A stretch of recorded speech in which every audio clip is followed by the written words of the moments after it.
가졌던 옛 명령을 쓰노니 그 옛 명령은 너희가 처음부터 들은 그 말씀이니라.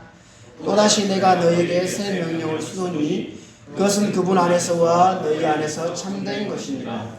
이는 어둠이 지나갔고 이제 참빛이 비치기 때문이라. 자, 기도드리겠습니다.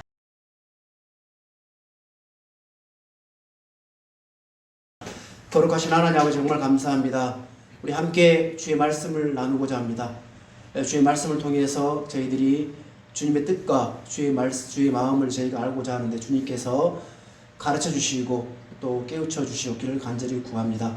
주님의 은혜를 베풀어 주시고 우리가 이 땅의 삶을 살면서 주의 말씀에 따라 순종하는 삶을 살 수 있도록 저희들 힘 주시고 이끌어 인도하여 주시옵소서. 주 앞에 감사와 영광을 돌립니다. 살아계신 예수님의 이름으로 기도드렸습니다. 아멘. 오늘 요한일서 2장 3절부터 8절 말씀 나누고자 합니다.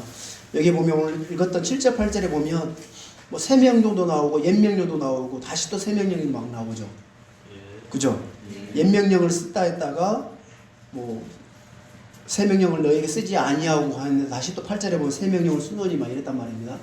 여러분 이 말씀 좀 이해가 되셨어요? 읽으면서 좀 이해가 잘 안 되시는 부분도 있고 그렇죠. 오늘 한번 이 말씀을 통해서 좀 정확하게 알고 공부했으면 좋겠습니다. 아시겠죠? 여러분들은 새가 그러면 좋습니까? 안 좋습니까? 좋죠. 새 차 좋죠.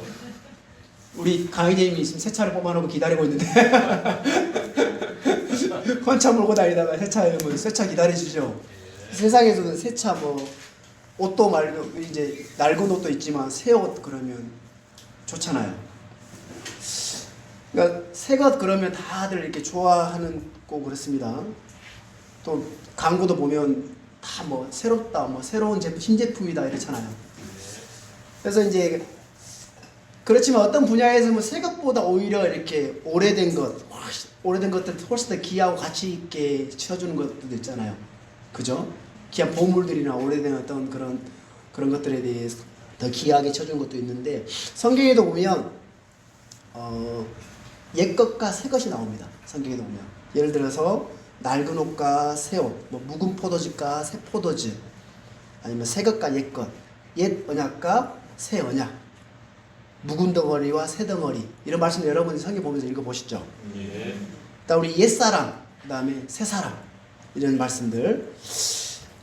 옛 언약과 새 언약을 다르죠. 그렇죠? 달라요. 옛사람과 새사람 다 다릅니다. 우리는 옛 길을 따라 걸어야 하지만 때론 주님께서 만드신 새롭고 산 길로도 걸어야 됩니다. 그렇죠? 유대인들은 옛 언약, 모세를 통해서 주신 언약이 있어요. 그죠? 율법이라고 하죠. 하지만 히브리서에 보면 이스라엘과 다시 맺을 새 언약에 대해서 나와 있어요. 그죠? 이스라엘 유대인들은 옛 언약도 있지만 다시 주님과 새 언약을 맺게 될 거예요. 그게 언제냐면 천년왕국 들어가기 전에 그들의 마음판에 새길 그 언약. 그래서 더 이상 이제 주님을 떠날 수 없는 영원히 그 마음판에 주의 법이 새겨져 버리는 그 언약, 그 새 언약에 대한 약속이 유대인들에게는 아직 남아 있어요. 그렇죠. 그래서 이 새 명령에 대해서는 오늘 이 새 명령에 대해서는 요한 사도가 기록한 그 서신서에만 있어요. 요한복음, 요한일서, 2서, 3서. 특히 좀 특징이긴 한데 이 사도 요한이 유일하게 기록되어 있어요. 새 명령, 이 말씀에 대해서는. 우리 요한복음 13장 34절 한번 찾아보겠습니다. 이 말씀 잡아두시고 요한복음 13장 34절입니다. 우리에게 주신 새 명령이 있죠, 이 말씀이. 자, 같이 읽어보겠습니다. 내가 새 명령을 너희에게 주노니 너희는 서로 사랑하라. 내가 너희를 사랑한 것 같이 너희도 서로 사랑하라. 우리 주님 제자들에게 새 명령을 주셨습니다. 주님이 제자들에게 주신 새 명령은 너희는 서로 사랑하라. 내가 너희를 사랑한 것 같이 너희도 서로 사랑하라는 말씀입니다. 여러분 많이 들어보셨죠? 자, 근데 이와 같이 율법에도 레위기에 보면 이와 같이 비슷한 그런 명령이 있거든요. 레위기 19장 18절 여러분 찾지는 마시고 제가 읽어드릴게요. 너는 원수로 갚지 말고 내 백성의 자손들에게 불평하지 말며 내 이웃을 내 자신과 같이 사랑하라는 말씀이 있어요. 나는 주니라. 레위기 19장 18절에 있는 말씀이 오늘 신약 요한복음 13절에 있는 말씀과 거의 비슷한 말씀인데 이런 말씀이 있단 말이에요. 이 법은 우리 주님께서 반복하셨던 명령이고 성경의 가장 크고 위대한 명령 중에 둘째로 언급되는 게 내 이웃을 내 몸과 같이 사랑하라는 말씀이에요. 사도 바울은 이 레위기에 있는 레위기 19장 18절에 있는 말씀을 인용하면서 로마서에 이렇게 말씀하고 있어요. 로마서 한번 찾아보겠습니다. 레위기 그 말씀을 인용을 하면서 로마서 13장 8절 9절에 로마서 13장 8절 9절을 보시면 사도 바울이 이 율법을 이렇게 인용을 하면서 이야기하고 있는 13장 8절 9절입니다. 8절 9절 다 같이 읽어보겠습니다. 서로 사랑하는 것 외에는 누구에든지 어떤 것도 비치지 말라. 다른 사람을 사랑하는 자는 율법을 성취하였느니라. 너는 간음하지 말라. 너는 살해하지 말라. 너는 도둑질하지 말라. 너는 거짓 증언하지 말라. 너는 탐내지 말라 한 것과 어떤 다른 명령이 있을지라도 그것은 너는 내 이웃을 내 자신과 같이 사랑하라 하신 이 말씀 안에 간략하게 들어있느니라. 자, 여기 보면 여기 말씀 이 사도 바울의 말씀 이 로마서의 말씀에 따르면 다른 사람을 사랑하는 율법을 뭐 했다고 그래요? 성취하였느니라 라고 되어 있어요. 그리고 9절 마지막에 보면 너는 내 이웃을 내 자신과 같이 사랑하라 하신 이 말씀 안에 간략하게 들어있느니라 라고 되어 있어요. 그렇죠? 율법을 성취했다 그래요. 그러니까 우리 구원받은 이 크리스천들의 율법관이기도 한데 율법관이고 율법에 대한 교리거든요. 예수님은 율법이나 대언자들, 구약의 율법이나 대언자들을 폐하러 오지 않으셨어요. 뭐 하러 오셨어요? 성취하러 오신 분이에요. 뭐라고요? 성취하러 오셨어요. 성취하러. 그래서 예수님께서 어떤 일들을 하시고 나서 기록된 말씀을 성취하였습니다. 이런 말씀도 여러분 복음서에 보면 많이 나와 있잖아요. 그 말씀들을 성취하시는 삶을 사셨단 말이에요. 그 성취하러 오신 분이 예수님이셨어요. 그러면 우리는 율법을 어떻게 성취합니까? 어떻게? 본문에 답이 있어요. 다른 사람을 사랑하는 자는 율법을 성취하였느니라. 여러분 성취했습니까? 너는 내 이웃을 내 자신과 같이 사랑하는 말씀 아래 모든 율법이 간략하게 들어있다는 거예요. 예를 들어서 율법을 이제 어떤 납비가 율법을 다 이렇게 이제 정리를 해보니까 613가지라고 이야기를 해요. 613가지. 그거를 다 하나하나 이렇게 지켜서 되는 게 아니라 너는 내 이웃을 내 몸같이 사랑하는 이 말씀 안에 간략하게 들어있다는 거예요. 이거 하면은 다 지킨다는 거예요. 무슨 알겠죠? 네. 그러므로 사랑은 율법의 완성이니라. 로마 13장 10절에 보면 사람은 자기 이웃에게 해를 끼치지 아니하네. 그러므로 사랑은 율법의 완성이니라. 사랑하면 율법을 성취하고 율법을 완성합니다. 뭐라 하면요? 사랑하면. 그러니까 우리 크리스천들은 율법을 폐기하는 폐기론자들이나 율법을 무용론자들이 아니고 모든 율법을 지켜야 하는데 율법주의자도 아니에요. 그래서 우리는 율법의 성취자들이고 완성자들이라는 겁니다. 아시겠습니까? 우리 율법에 대한 정확한 어떤 율법관을 가지고 있어야 돼요. 근데 이런 이야기를 하면 우리가 율법을 다 율법 폐기하는 겁니까? 율법을 무용지물하는 겁니까? 아니면 율법을 지키라는 겁니까? 이렇게 따질 수가 있는데 우리는 예수님께서 율법의 왕성자고 성취자신 것처럼 우리 또한 율법의 성취자 완성자들이라는 거죠. 율법의 모든 명령을 성취하는 성격적인 방법과 원리는 간단합니다. 로마서 8장 4절과 갈라디아서 5장 14절을 한번 찾아보겠습니다. 로마서 8장 율법의 모든 명령을 성취하는 성경적인 방법과 원리는 여기 나와 있는데 로마서 8장 4절에 나와 있습니다. 로마서 8장 4절 먼저 찾아보겠습니다. 로마서 8장 4절 다 같이 읽어보겠습니다. 이것은 육신을 따라 걷지 아니하고 성령을 따라 걷는 우리 안에서 율법의 의가 성취되게 하려 하십니다. 자, 이 말씀에 따르면 여러분이 성령을 따라 걸으면 우리 안에서 율법의 의가 성취된다는 거예요.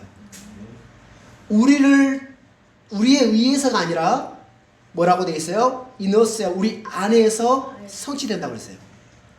우리의 의에서 성취되는 게 아니라 내가 성령을 따라 걸으면 내 안에서, 우리 안에서 율법의 의가 성취된다고 그랬어요. 아시겠습니까? 성령을 따라 걷고 성령 안에서 걸으면 율법이 우리 안에서 성취되고, 그래서 우리가 육신의 욕심을 따르지 않는 거예요. 성령을 따라 걸으면. 그러면 내 안에서 율법의 의가 성취되고 내 안에 육신의 욕심을 따라 걷지 않는다는 겁니다. 갈라디아서 5장 16절 한번 찾아보겠습니다. 갈라디아서 5장 16절.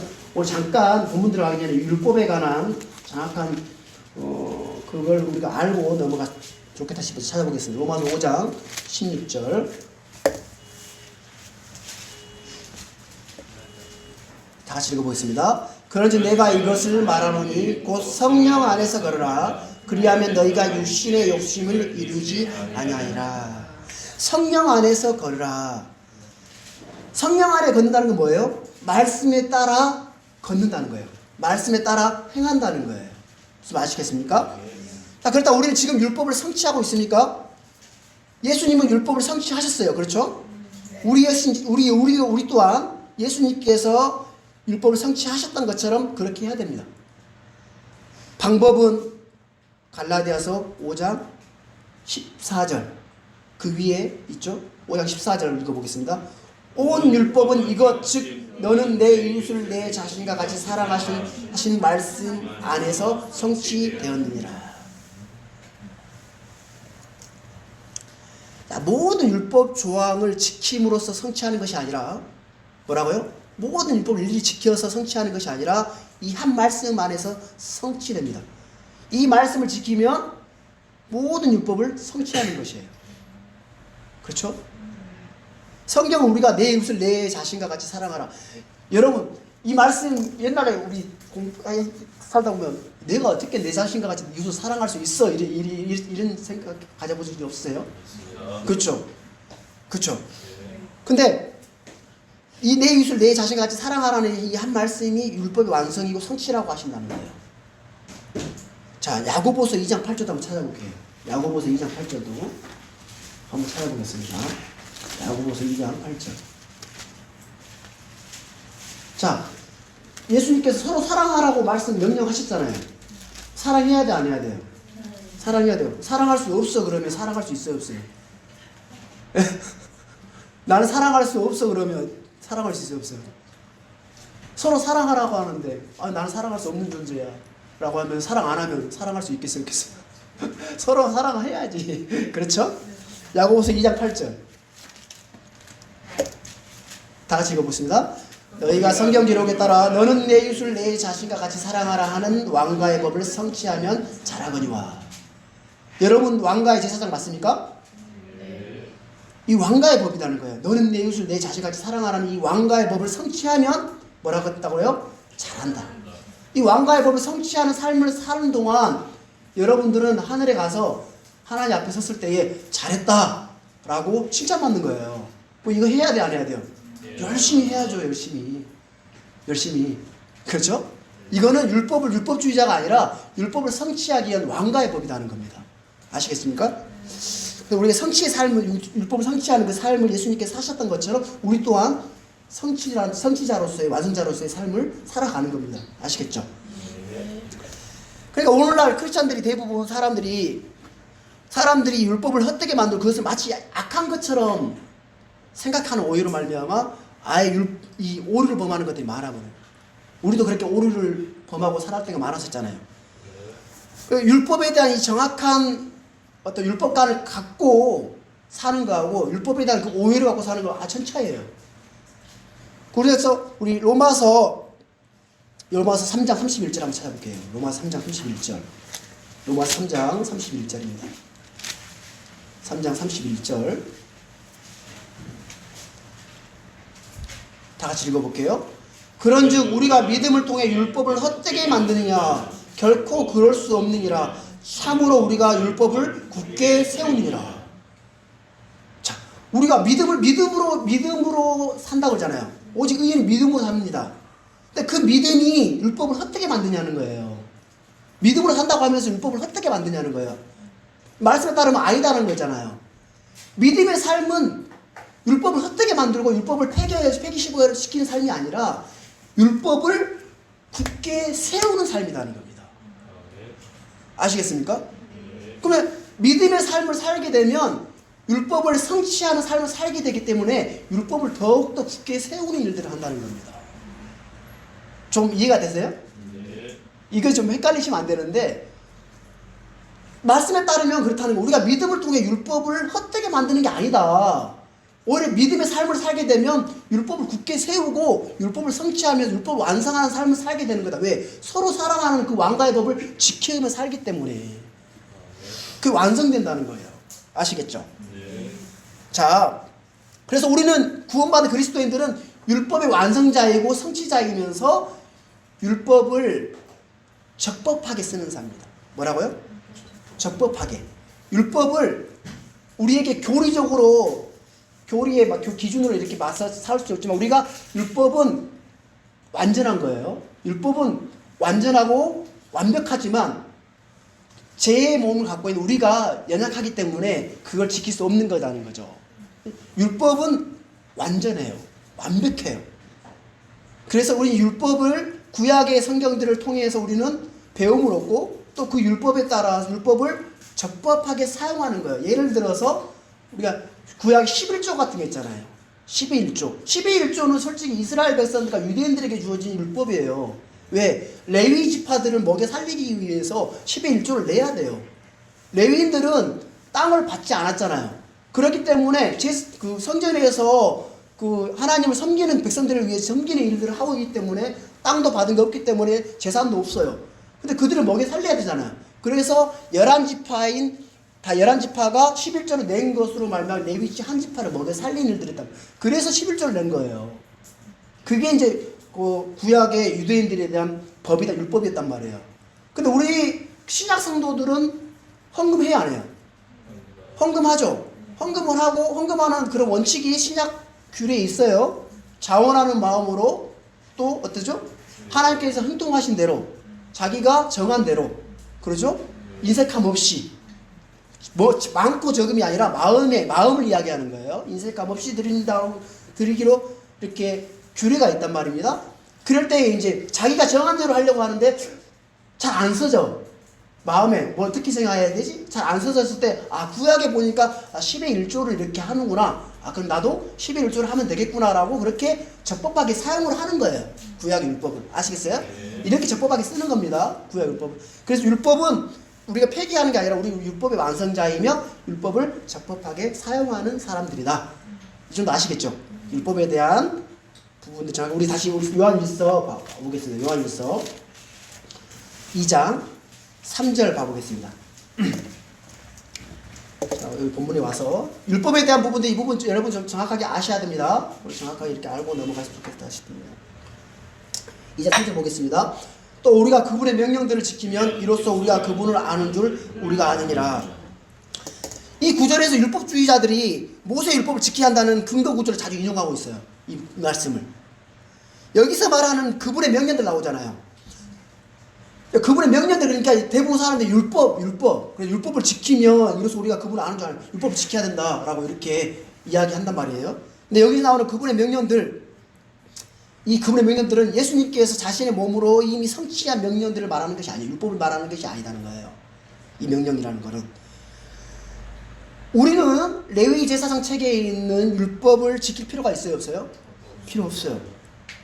만약에 크리스천들이라는 게 너 할례 받아야 된다.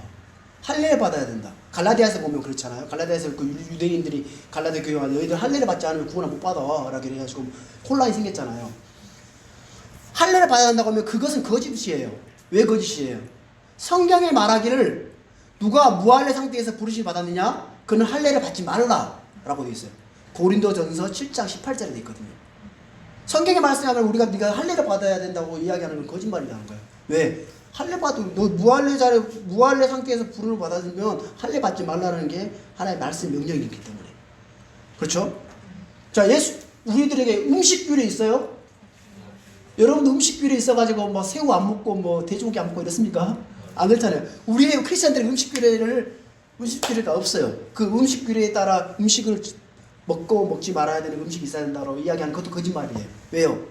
성경은 고린도전서에 보면 무엇이든지 고기 시장에서 파는 것을 양심을 위해 아무것도 묻지 말고 먹으라 그랬어요. 그렇죠? 그러지 안 그래요?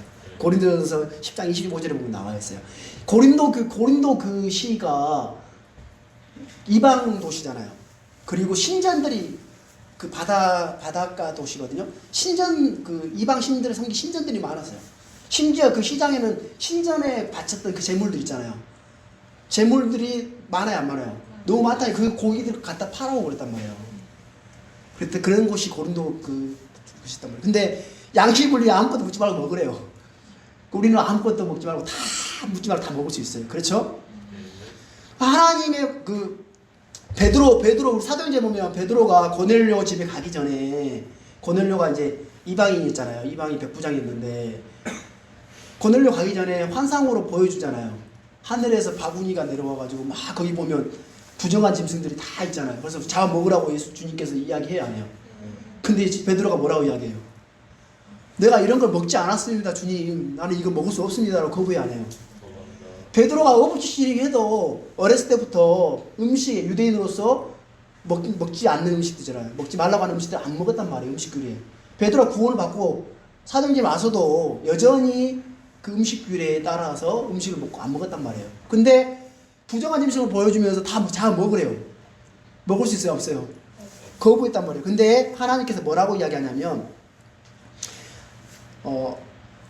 자, 베드로야 일어나 잡아 먹으라. 그러니까 예수님께서 베드로가 주여 그리할 수 없나이다. 그러니까 하나님께서 뭐라고 하냐면 하나님께서 깨끗하게 하신 것을 내가 속되다 하지 말라라는 이 말씀을 해줘요. 그래서 3번 그걸 보여주면서 이 고넬료를 통해 고넬료가 보낸 그 3명의 그 종들을 따라서 고넬료에게 가요. 원래 이방인들과 유대인들을 합석할 수 있어요, 없어요? 못해요. 왜? 음식규례 때문에. 음식이 다르기 때문에. 그런데 고넬료 집에 가가지고 이 고넬료가 구원을 받고 거기서 음식을 차리고 같이 먹었단 말이에요. 왜? 하나님의 말씀이 왔기 때문에. 아, 하나님께서 깨끗하게 하셨구나. 이게 신약 규례단 말입니다. 그렇죠? 그래서 오늘 이 요한일서 2장 그분의 명령, 내 명령들을 지키라는 말씀이 있죠. 내 명령들을 지키며 됐어요. 내 명령들을 지키라는 것은 구약 율법이 아니에요. 바뀌었어요. 율법은 이미. 그렇죠? 여기에 나온 명령들은 율법이 아니라 주 예수 그리스도를 믿는 것과 서로 사랑하는 명령이에요. 자, 요한복음 14장 15절 보겠습니다. 요한복음 14장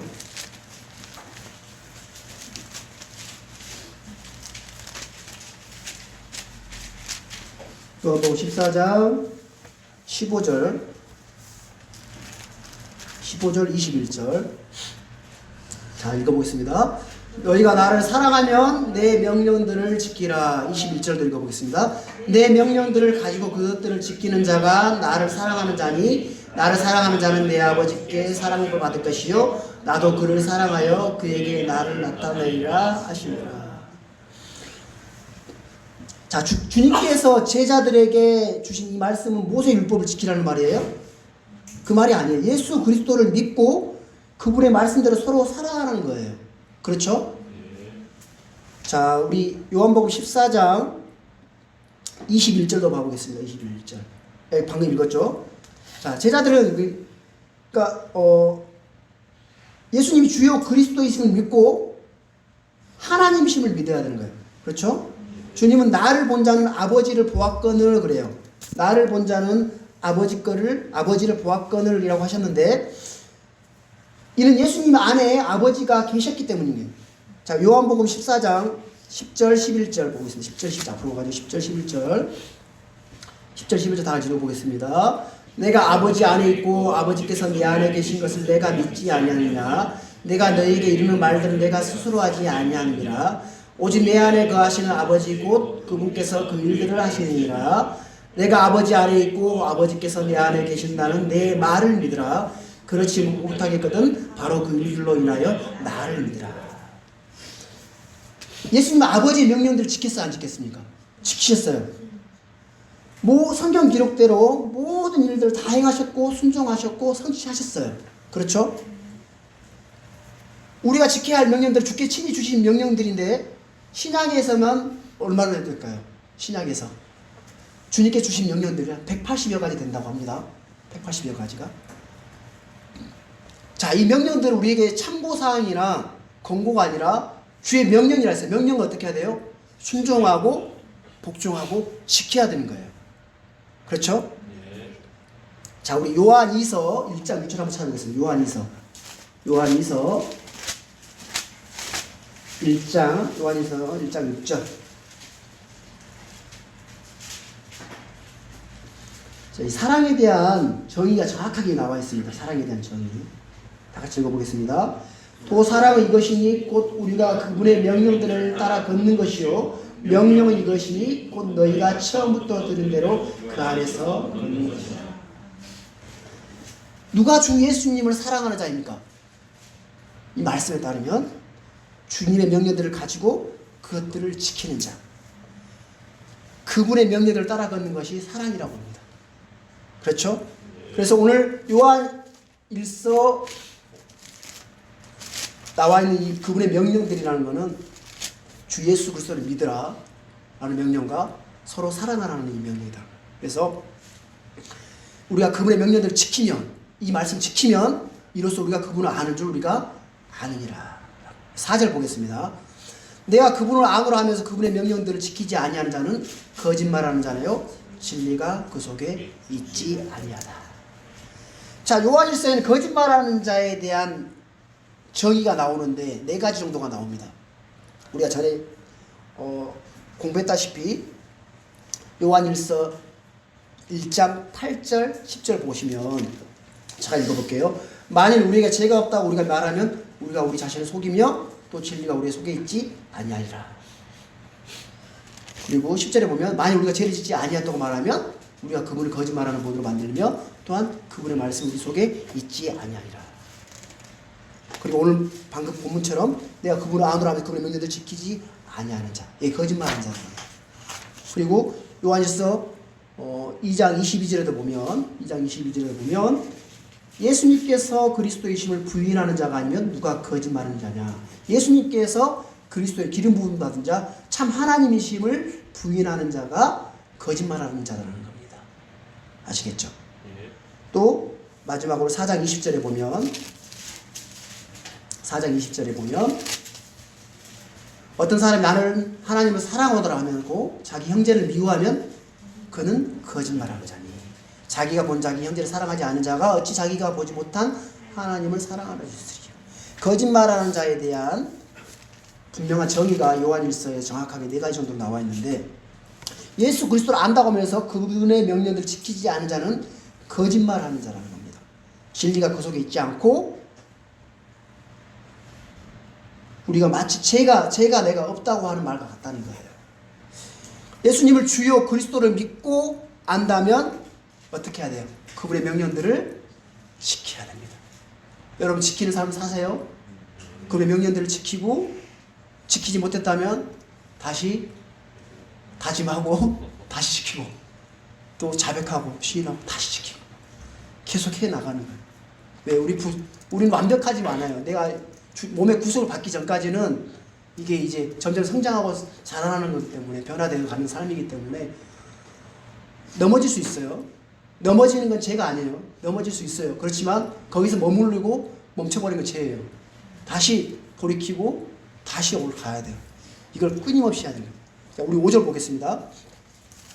요한일서 본문 와서 2장 5절 다 같이 읽어보겠습니다. 누구든지 그분의 말씀을 지키면 그 사람 안에서 참으로 하나님의 사랑이 완전하게 되었나니 이로써 우리가 그분 안에 있는 줄 우리가 아니라. 하나님 자신의 독생자를 이 땅에 보내심으로 자신의 사랑을 나타내 보이셨습니다. 그렇죠? 하나님 자신의 사랑을 확증하셨어요. 십자가를 통해서. 우리가 아직 죄인이었을 때에 그리스도께서 우리를 위해 죽으심으로써 하나님께서 우리를 향한 자신의 사랑을 당당히 제시하셨답니다. 로마서 5장 8절에 보면 나와 있죠. 자, 어떠한 사랑을 우리에게 하나님 베푸셔가지고 우리가 하나님의 아들들이라고 불리게 하셨는지 한번 생각해 보시라는 거예요. 하나님께 친히 정말 사람이 되셨고 자신의 생명을 그 피에 담그셨다가 온 우리 모두를 위해서 피 흘려주시고 다 쏟아내어 주셨단 말이에요. 그렇죠? 그 사랑을 생각해 보면 너무 마음이 감격스럽고 주의 그 사랑 앞에 무릎을 꿇을 수밖에 없잖아요. 자, 하나님께서 우리를 위해 자신의 생명을 내놓으셨어요. 자신의 생명을. 그래서 우리가 그분의 사랑을 깨닫습니다. 우리를 향해 하나님이 가지고 계신 사랑을 우리가 알았고 또 믿었잖아요. 그렇죠? 하나님 우리 마음에 자신의 사랑을 넓게 부어주셨습니다. 그 사랑을 가지고 주의 많은 형제 자매들 이웃들에게 사랑을 베푸는 겁니다. 그 사랑을 통해서. 자, 그렇다면 이 사랑이 어떻게 사람 안에 완전하게 됩니까? 그분의 말씀을 지키면 그 사람 안에서 하나님의 사랑이 완전하게 된다라고 성경은 이야기하고 있습니다. 그렇죠? 그분의 말씀을 지킬 때.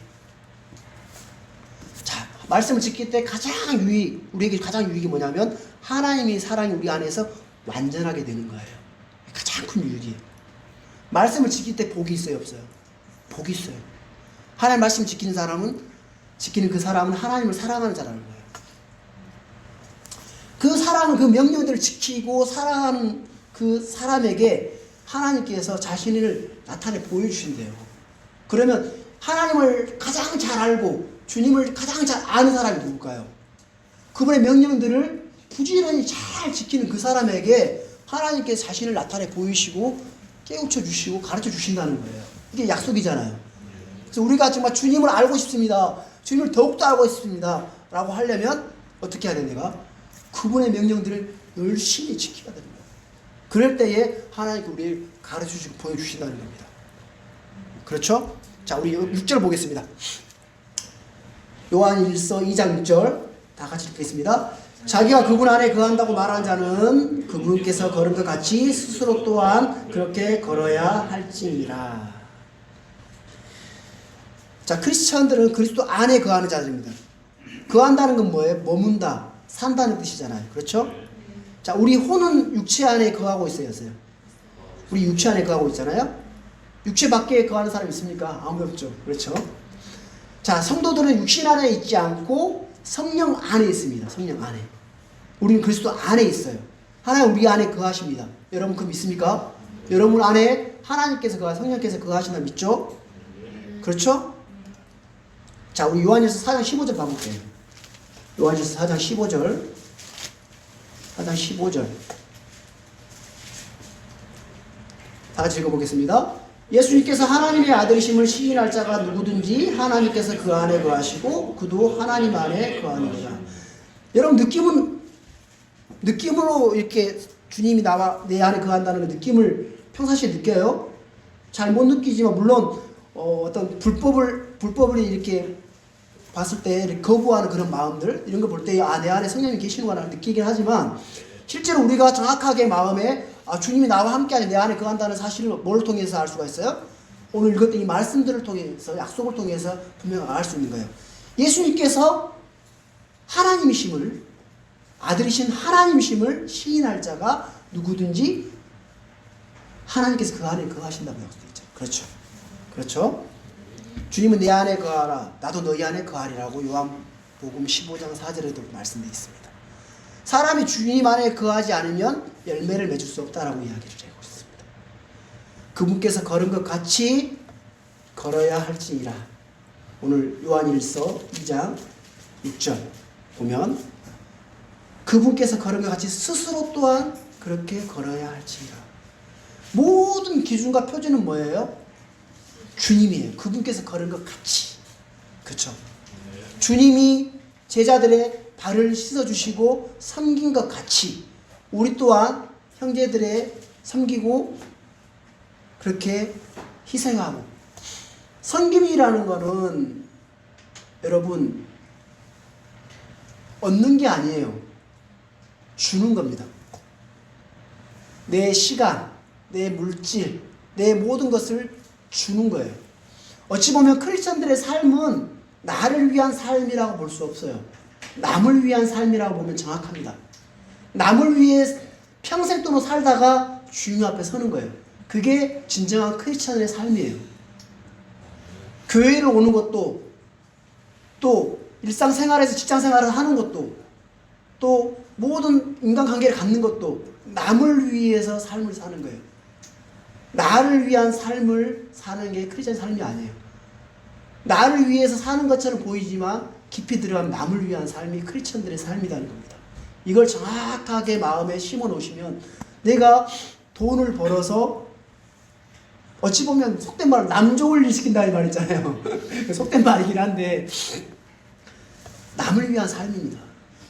교회 와서 여러분들이 말씀을 듣고 공부를 하고 주의 말씀을 더욱더 알고자 하는 이 마음들, 이거 결국은 나를 위한 것 같지만 결국은 남을 위한 거예요.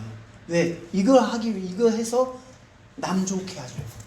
지체들을 섬기고 지체들 더욱더 세워주는 일을 하기 위해서 일들을 열심히 하는 거예요. 근데 그 삶을 살면 잘 사는 거예요. 아시겠죠? 남을 위해 삽시다. 남을 위해 삽시다. 주님이 그렇게 사실 주님의 전생애가 자신의 삶이 아니라 하나님의 뜻, 내 이웃을 내 몸과 같이 사랑하라는 그 말씀 성취하기 위한 삶이었어요. 그래서 내가 너희를 사랑하는 것 같이 너희도 서로 사랑하라는 명령을 우리에게 주셨어요. 그 명령에 따라 사는 겁니다. 아시겠죠? 스스로 또한 그렇게 걸어야 할지다. 자, 7절 8절 읽어보겠습니다. 형제들아 내가 새 명령을 너희에게 쓰지 아니하고 너희가 처음부터 가졌던 옛 명령을 쓰노니 그 옛 명령은 너희가 처음부터 들은 그 말씀이니라. 또다시 내가 너희에게 새 명령을 쓰노니 그것은 그분 안에서와 너희 안에서 참된 것이니라. 이는 어둠이 지나갔고 이제 참빛이 비추기 때문이라. 어둠이 지나갔고 그래서요. 지나가고 그랬죠. 진행처럼 적는데 지나갔고라고 적으면 좋을 것 같아요.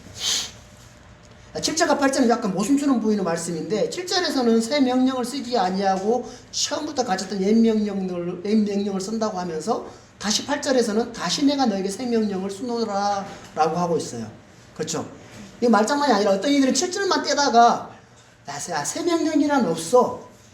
새 명령은 본래 있던 옛 명령이라고 주장하는 사람들이 있어요. 자, 이것 주장하는 사람들이 뭐냐면 율법주의자들을 잘 쓰는 논리인데, 이들은 새 언약은 사실 새 언약이 아니라 새롭게 된 언약일 뿐이야 라고 이렇게 이야기한다는 거예요. 새 언약은 새로운 게 아니라 옛 언약을 새롭게 한 거야 라고 이렇게 주장을 하면서 율법을 지켜야 돼 라고 율법주의자들이 이렇게 주장을 한다는 거예요. 이 7절만 떼가지고. 그래서 예를 들어 새 옷감 조각은 사실 새 것이 아니라 낡은 것을 새롭게 만든 것이라 라고 이렇게 주장을 한다는 거예요. 좀 혹해요? 이런 말에 혹해가지고 간 사람도 있대요. 실제로 윤 목사님 그 교회에서도 이 말에 율법주의자들이 속아가지고 그렇게 열심히 배웠는데 가가지고 율법 열심히 지키고 있는 사람들이 있다는 거예요. 그러니까 이런 것도 정확하게 알아야 되겠죠. 자,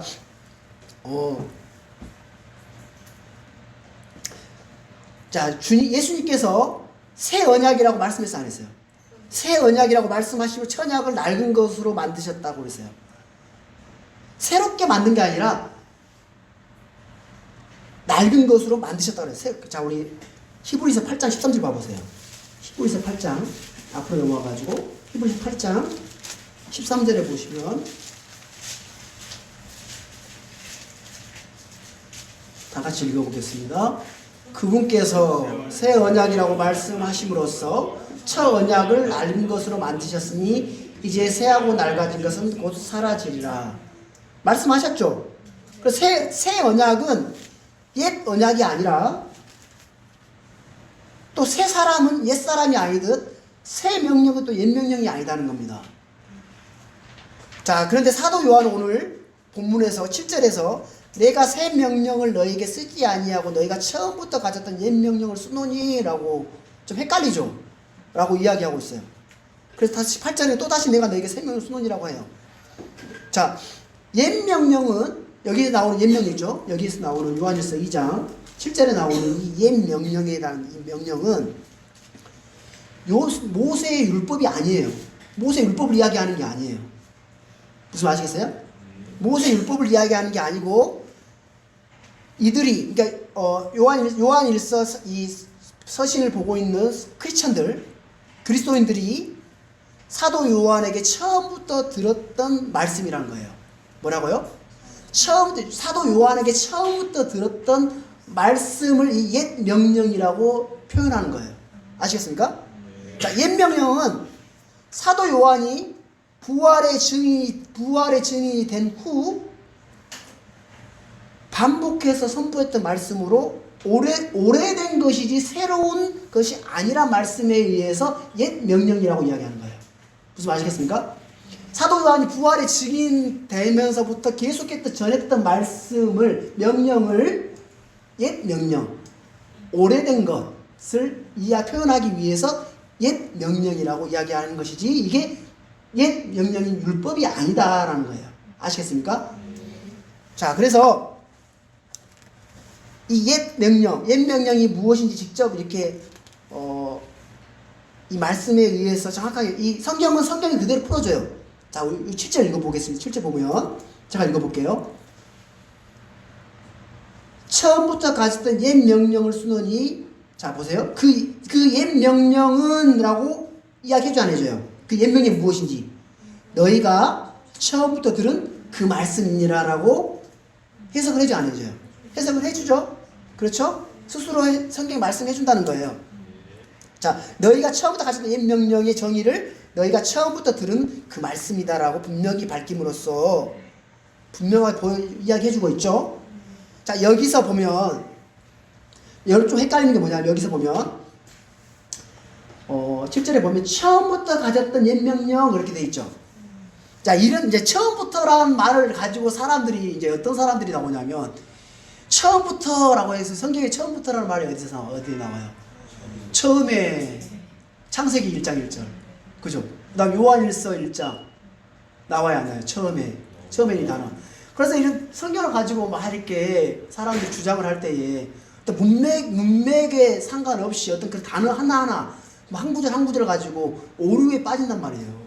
그래서 이 처음부터란 말을 창세기 1장 1절, 요한복음 1장 1절, 요한일서 1장 1절에 처음부터가 나오니까 그때부터는 아니고 이렇게 주장하는 사람도 있단 말이에요. 그와 연결지어 가지고 주장하는 사람도 있다는 거예요. 근데 윤목사님 때도 그랬다 하더라고요. 처음부터 사람을 남자와 여자가 창조하셨느니라라고 이걸 주장하면서 자, 처음부터 남자와 여자를 창조했다고 얘기하지 않느냐. 창세기 1장 1절부터 남자 여자를 창조했다라고 주장을 하면서 옛 세상은 없다라고 이전 세상은 없다라는 걸 주장하기 위해서 그렇게 주장하는 사람이 있었다는 거예요. 근데 그 문맥에 보면 처음부터라는 말은 뭐예요? 그 문맥에 따르면 처음에 사람을 지을 때 뭘 할 때 처음이냐. 사람을 처음부터 지을 때 남자 여자 이렇게 지은 게 아니라 남자와 여자로 창조하셨다라는 이야기가 말씀이거든요. 처음 사람의 창조 시작에 이 말씀인데 그런 걸 가지고 따진다는 거예요. 그러니까 창세기 1장 1절과 이렇게 하려고 한다는 거예요. 문맥을 벗어난 해석은 잘못된 겁니다. 언제나 오류예요. 예를 들어서 우리 요한복음 6장 64절 봐보겠습니다. 요한복음 6장 이걸 잠깐 보고 넘어가겠습니다. 요한복음 6장 이 처음이라는 말이 많이 나오거든요.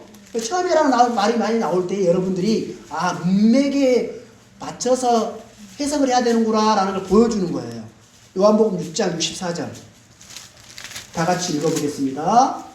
그러나 너희 중에 믿지 않는 자들이 더러 있느니라 하시니 이는 예수님께서 믿지 않는 자들이 누구며 또 자기를 배반하여 넘길 자가 누구인지 처음부터 아셨기 때문이라. 처음에 나와야 하나요? 처음부터 나왔죠. 자, 그럼 이 처음부터가 창세기 1장 1절부터예요? 요한복음 1장 1절에 요 언제부터예요? 처음부터라는 말이 이게 뭐예요? 제자들을 부르실 처음부터 12제자를 부르실 처음부터 누가 나기를 배반할 줄 아셨다는 거예요. 모르시는 거예요. 창세기 1장 1절부터 가룟 유다가 자기 배반할 걸 아셨다는 말이에요? 아니잖아요. 제자들을 마태복음 10장에 제자들 처음 부르거든요. 그때부터 자기를 넘길 자가 누군지 아셨다는 말씀이잖아요. 그렇죠. 문맥에 맞춰서. 그렇죠? 처음부터는 무슨 말인지 아시겠죠? 자, 우리 누가복음 1장 2절 봐보겠습니다. 누가복음 1장. 몇 구절 한번 찾아보고 넘어가겠습니다. 누가복음 1장 2절. 이 처음부터라는 말을 여러분들 누가 묻고 이렇게 오류에 빠질 수 있으니까 정확히 알고 확인해 보겠습니다. 1장 2절. 자, 읽어보겠습니다. 처음부터 목격자 되고 말씀의 사역자 된 사람이 우리에게 그것들을 전해준 그대로 차례대로 제시해서 밝히 보이려고 손을 댄 사람들이 많으므로. 여기부터 처음부터 목격자 되고 나오죠. 이들이 누굽니까? 사도들과 제자들이에요. 그렇죠? 처음부터 목격자 되고 말씀의 사역자 된 사람들이 누구냐면 12제자들과 사도들과 그 다음에 제자들이란 말이에요. 그렇죠? 사도들은 창세기 1장 1절부터 목격자가 되고 말씀의 사역자가 됐어요? 아니죠. 이 문맥에 따르면 부름 받은 후부터예요. 그렇죠? 부름을 받은 후부 그 처음부터 예수님 제자들이 너희도 처음부터 나와 함께 있었음을 증언하리라 라고 말씀하셨거든요. 처음부터라는 예수님 함께 있었던 처음부터이지 창세기 1장 1절부터가 아니라는 거죠. 아시겠죠? 시작부터 처음부터라고 하면 어떤 사람들은 창세기 1장 1절 뭐 이렇게 연관시키려고 하는데 그건 잘못된 겁니다. 자기 주장을 세우기 위해서 하는 것 때문에 그건 잘못된 거예요. 아시겠죠? 자, 그래서 우리 한 구절만 더 보겠습니다. 우리 데살로니가 후서 2장 13절. 데살로니가 후서 2장 13절. 데살로니가 후서 2장 13절을 가보겠습니다. 2장 13절을 갖고 2장 13절 보겠습니다. 다 같이 읽어보겠습니다. 그러나 주께 사랑받는 형제들아 우리가 너희로 인하여 항상 하나님께 감사드려야 하나니 이는 하나님께서 처음부터 너희를 택하사 성령의 거룩히 구별하신가 진리를 믿는 것을 통해 구원에 이르게 하셨기 때문이라. 자, 선택설, 예정설을 믿는 분들이 이런 것을 통해서 처음부터 너희를 택하사 이렇게 나와 있잖아요. 그렇죠? 자, 여기도 from the beginning, 그러니까 처음부터. 여기서 처음부터는 언제부터예요? 창세기 1장 1절을 얘기하는 건 아니겠죠? 그때부터 성도도 택한 건 아니잖아요. 그렇죠? 아니 영원전부터 택했어요? 아니잖아요.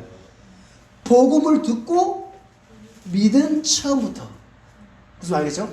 복음 믿고 듣고 믿은 처음부터, 그렇죠? 처음부터 너희를 택했다 이 말씀이지 창세기 1장 1절부터 영원전부터 우리를 택했다 이 말씀이 아니잖아요. 그렇죠? 자, 왜 그러냐면 복음 믿고 믿은 처음부터예요. 자, 우리 처음부터가 from the beginning 돼 있는데 이걸 정확하게 받쳐줄 수 있는 말씀이 빌립보서 4장 15절에 나와 있어요. 이거 나의 주장이 아니라 빌립보서 4장 15절에 보면 정확하게 나와 있어요. 빌립보서 4장 15절.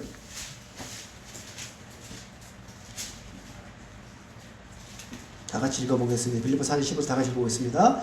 빌립보 사람들아 이제 너희도 알거니와 복음의 초기에 내가 마케도니아를 떠날 때에 주고받는 일로 나와 나눈 교회가 오직 너희 외에는 없었느니라. 여기 복음의 초기에라는 말씀이 있죠. 복음의 초기에 in the beginning, 영어로 보면 in the beginning 똑같은 말이에요.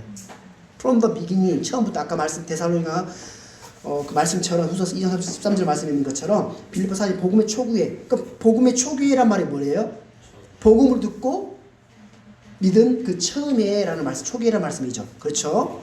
성경이 스스로 처음부터란 말을 정의하고 있어요. 문맥에 맞게. 그래서 우리 요한일서 오늘 2장 7절에 다시 와서 보면 그래서 처음부터 가졌던 옛 명령, 처음부터 가졌던 옛 명령이 뭐예요? 사도 요한이 처음부터 계속 선포했던 명령, 말씀, 복음 이 말씀이잖아요. 그렇죠? 이 옛 명령에 대한 정확한 정의를 여러분 아셨죠? 자, 우리 8절 보겠습니다. 8절. 또다시 내가 너희에게 새 명령을 주노니 그것은 그분 안에서와 너희 안에 참된 것이니라. 이제 어둠이 지나갔고 이제 참빛이 비치기 때문이라. 자, 이 편지를 받는 이들은 이 명령이 새 명령이에요. 새 명령이 아니라 처음부터 들었던, 계속 들어왔던 명령이라는 거예요. 그렇죠? 처음부터 들은 그 말씀이라는 거예요. 자, 이것은 우리 주님께서 새 명령이라고 말씀하신 그 명령이다. 서로 사랑하라. 그렇죠? 사도 요한이 이미 그들이 가지고 있는 들은 것을 이렇게 다시 쓴다고 이야기하는 것은 강조예요. 강조. 다시 강조. 베드로도 계속 강조하잖아요. 여러분, 새 명령 우리가 여러분 말씀 많이 듣잖아요. 말씀 들으면 막 새로운 말씀 들어요? 아니잖아요. 들었던 말씀들을 계속 반복해서 들어요, 안 들어요? 그렇잖아요. 계속해서 말씀드려요. 왜? 까먹거든. 또 잊어버리고 또 묻어버리고 그죠? 그래서 계속해서 반복해서 그 개념에서 새 명령을 쓴다라고 이야기하고 있는 거예요. 지금까지 들었던 명령이지만 다시 너희들에게 밝히 알려주기 위해서 또 인식하기 위해서 새 명령을 쓰노니라고 이렇게 반복 학습을 이야기하고 있는 것입니다. 아시겠죠? 그래서 우리의 사역은 여러분들 공부 잘하는 사람이 가장 잘할 수 있는 방법이 뭘까요? 반복의 반복. 반복하면서 그걸 실제로 해보는 거예요. 여러분 기술을 배울 때 어떻게 기술 잘 배울 수 있을지 아십니까? 제가 왜 족발 빨리 배울 수 있었을까요? 저 6년 됐는데 진짜 빨리 배운 거예요. 이 정도면 엄청나게 빨리 배운 건데 해봐야 돼요. 옆에서 듣고 배운 거 있긴 하지만 직접 해봐야 돼요. 몸으로 습득해보고. 그러면 여러분들이 반복하고 계속 하는 것도 있지만 그 명령에 따라 스스로 행하고 걸어봐야 돼요. 그러면 이 말씀이 실제가 돼요. 아시겠죠? 자, 우리가 이는 어둠이 지나갔고 참빛이 비치기 때문이라. 이 명령에 따라 그 예수님은 참빛입니다. 세상의 빛이시고 사람들의 빛이고 이방인들의 빛으로 우리에게 오셨습니다.